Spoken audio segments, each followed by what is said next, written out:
What is the adamantinoma bone tumor pathology?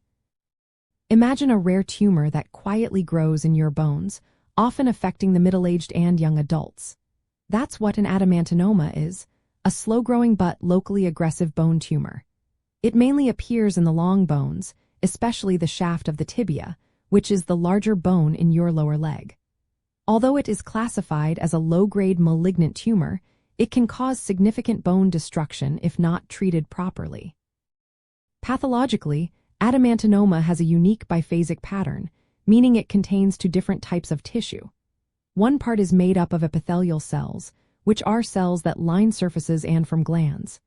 These epithelial cells can grow in several patterns, including basiloid, spindle, squamoid, and tubular. The most common pattern is basiloid, where the cells form solid nests with a lining of palisading cells at the edges. The spindle pattern involves elongated, spindle-shaped epithelial cells that sometimes form clefts. The tubular pattern looks like small cords or tubes of epithelial cells, resembling glandular or vascular structures. The second component resembles osteofibrous dysplasia, a benign condition with fibrous tissue and bone formation. Sometimes, the tumor is dominated by this osteofibrous-like tissue, especially in a variant called osteofibrous dysplasia-like adamantinoma. Radiologically, adamantinoma usually appears as an intracortical osteolytic lesion, meaning it causes bone destruction within the cortex, or outer layer, of the bone. It can thin or even break through the bone cortex and sometimes extend into nearby soft tissues.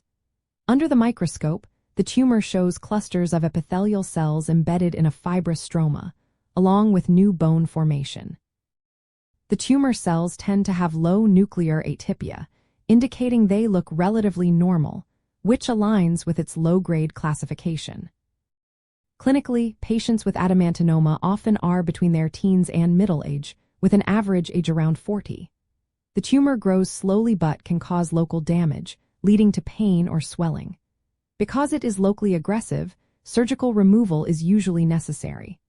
While most cases stay localized, about a quarter of patients may develop metastasis, often after many years, usually spreading to the lungs or other bones. In summary, the pathology of adamantinoma is characterized by its distinctive biphasic pattern of epithelial and fibrous components, with various microscopic growth patterns. Its clinical course involves slow growth but potential for local destruction and late metastasis. Recognizing its unique histologic features and radiologic appearance is key to diagnosis.